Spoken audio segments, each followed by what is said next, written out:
Roundwood Quay at a place called Trelissick at the back of Truro.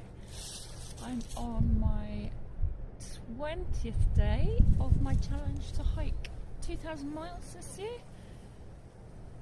20th of January, that's how I know. What a difference it is today compared to yesterday. There's an incoming storm due tomorrow and Monday, sort of 60-mile-an-hour winds, and it's already picking up. And heavy rain is forecast very shortly, so I've just stopped to put some waterproofs on.